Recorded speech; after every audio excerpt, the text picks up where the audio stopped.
వారు ఆస్ట్రేలియాలో ఉన్నారు.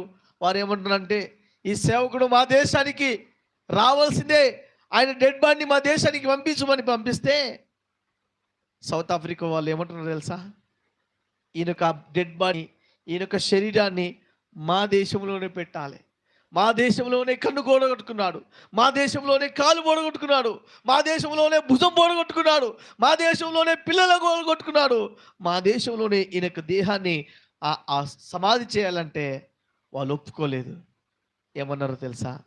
ఒకవేళ ఈ సేవకుణ్ణి ఆస్ట్రేలియా దేశానికి మీరు తీసుకొని వెళ్ళాలనుకుంటే ఆయన గుండె చీల్చి, ఆయన శరీరాన్ని చీల్చి, ఆ గుండెని తీసి మా ఆఫ్రికా దేశంలో సమాధి చేయండి.